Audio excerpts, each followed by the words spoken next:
This is the wood pile, just the stuff all in front here.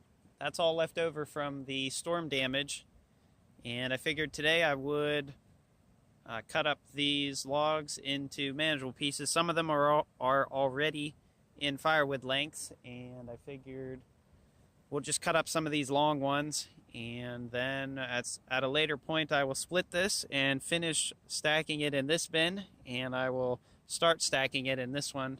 My guess is there's maybe a half cord of wood right here. Not real sure. It's kind of tough just guessing with it being thrown in here. So let's do a cold start on the Chinese chainsaw. This saw is cold. There is no heat at all, and it has not been started in a week or two. I don't know if you guys can see it, but a couple of these logs over in here are the logs that I got from the big logs left over from the whole tree. So let's fire this old saw up and put her to work.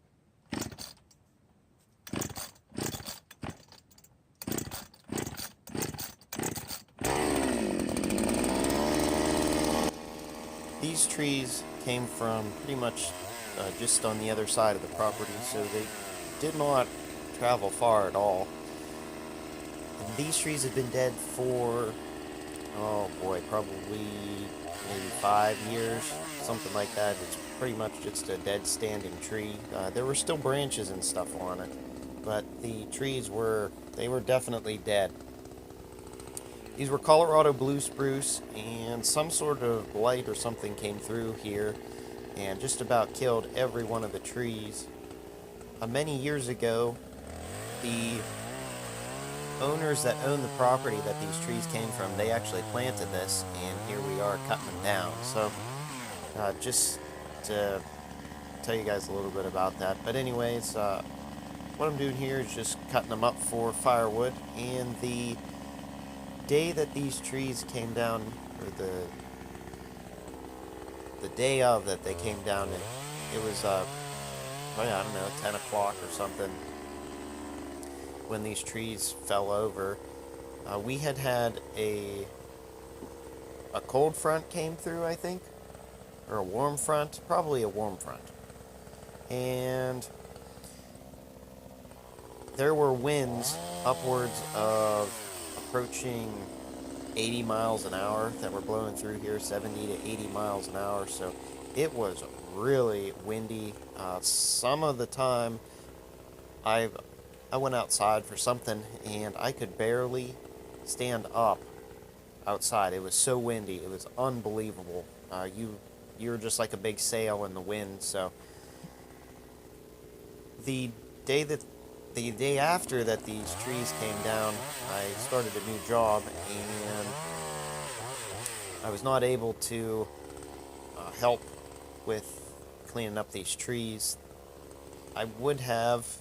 It was my first day, but I had to go to bed early and stuff and get up early. So my goal was not to deal with these trees. My goal was, start the first day of my job. So I ended up not helping at all with these trees, at least getting them off the road. 2 trees fell over and blocked the road totally. No one could get in and no one could get out. We were not blocked in. We have another route that we can take to get out, and which is just the main way. This would be our back entrance to the property, I guess, but they blocked the road, and about 4 guys came out with chainsaws and stuff and cut up all this wood, which was, it was nice of them, but they did not have, the one guy has a Bobcat. It's like a 753, 756, something like that. It's a little bit of an older machine, and for whatever reason they didn't use that to get these trees off of the road. They just cut them up by hand. And generally, whenever I cut trees and stuff, I always try to cut them into big pieces, get them out of the woods, and then where I have some good clean ground and stuff, I can, cut them up like basically like what I'm doing here. So some of the logs I would have liked to have seen left in lumber-sized pieces, but or big that you can get big boards and stuff out of, but that just didn't happen. And at the time, they were more concerned about getting the road open, which I would be the same way. So that's just the way things worked out. But if I was available that morning to help with these trees, I would have just grabbed one of the big farm tractors, and we would have cut the stump off it and just pulled the whole tree off of the road. Like I said, these trees were dead, and a lot of the wood was very, very light. Did not weigh much at all.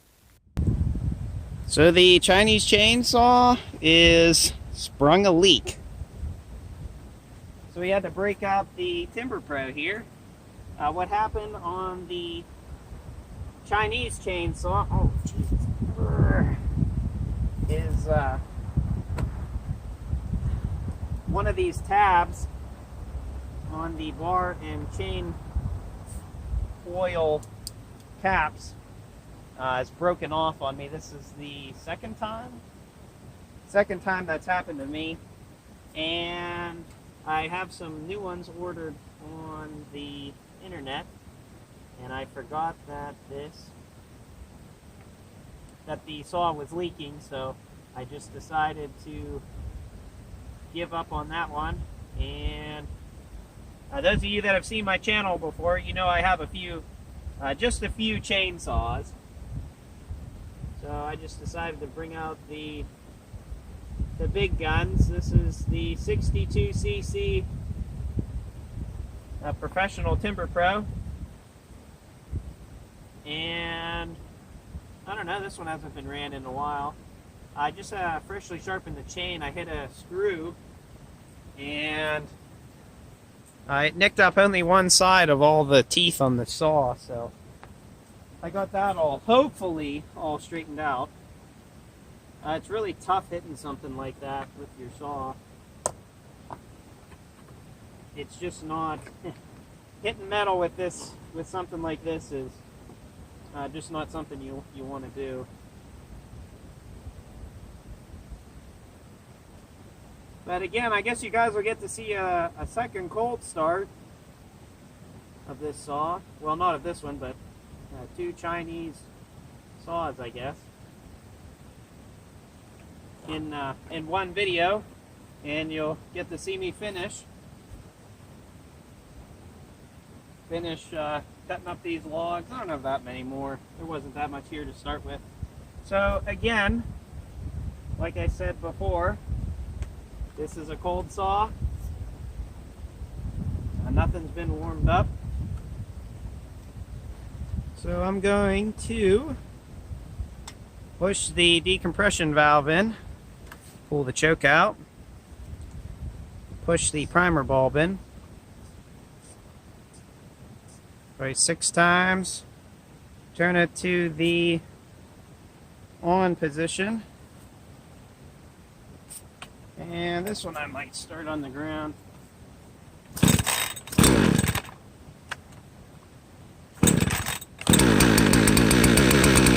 4 pulls from cold. Pretty sweet. So we're going to let this thing warm up, and you guys will get to see the 62cc TIMBERPRO cut some firewood. I guess some of these logs are considered, this is all mixed wood. There's a log or two of cherry in here, a couple logs of maple, just small ones.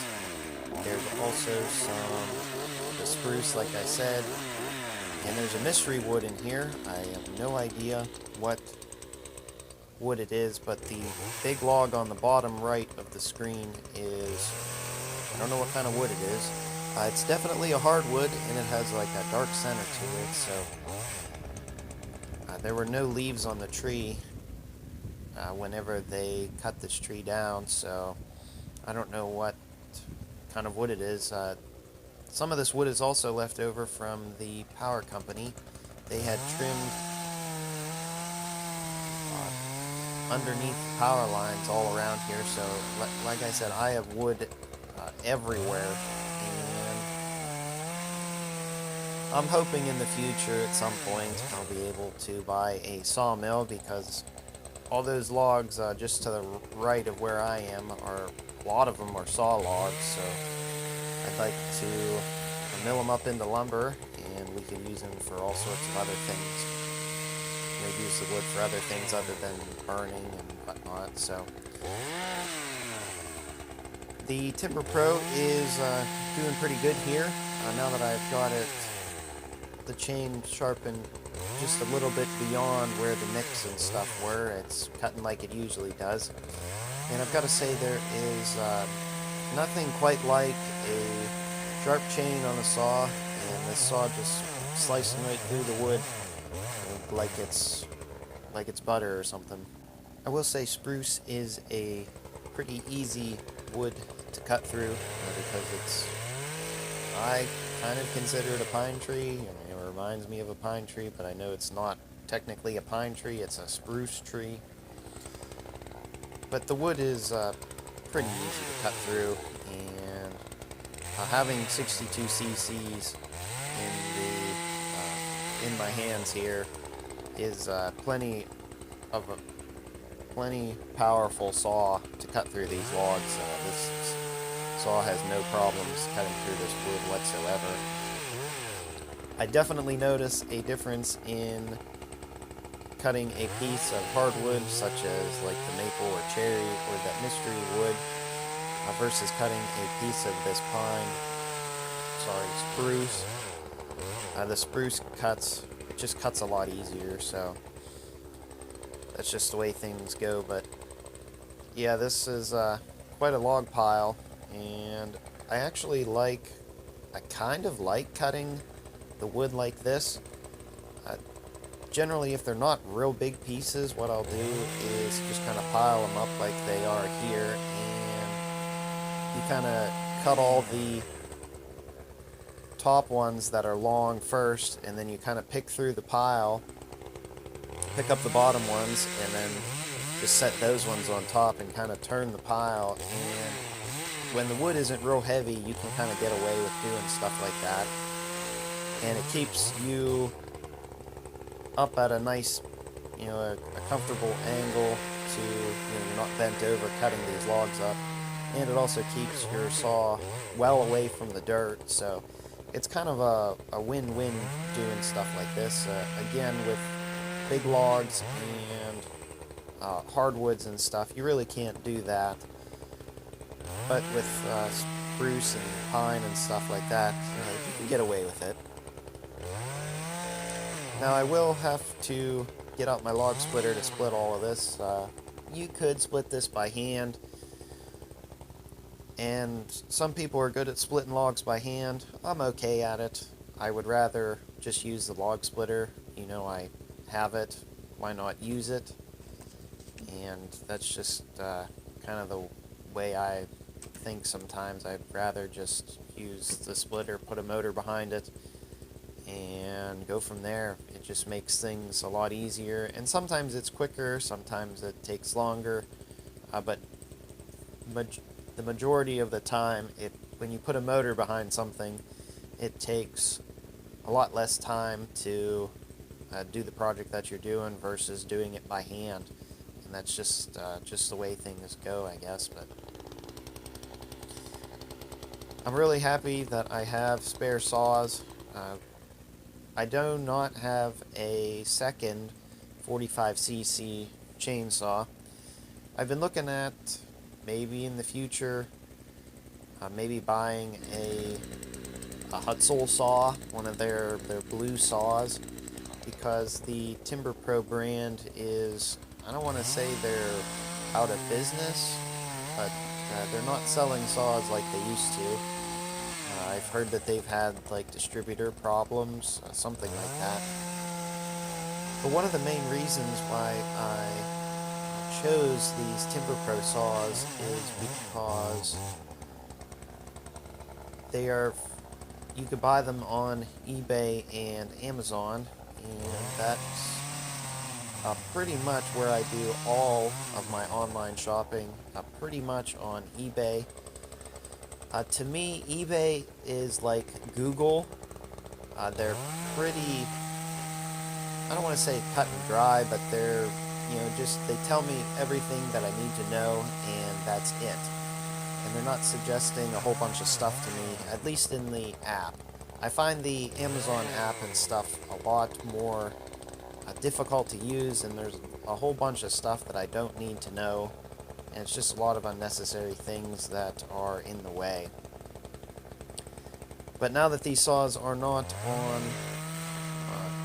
eBay or Amazon, the only other option for cheap saws, lots of bang for your buck, is the unbranded ones on eBay, or you could maybe go down to Lowe's or Home Depot and get a Blue Max. I don't know if they're still selling those saws down there, which would be the, I don't know, the brother or the sister to the Chinese chainsaw, the saw that was leaking because that bar cap was broken. I broke it, or no, a log broke it actually. But if you wanted more power, a more powerful saw to do, say, chainsaw milling and stuff, you could get a Hutzel 6, it's like a G660 or an 090, something like that.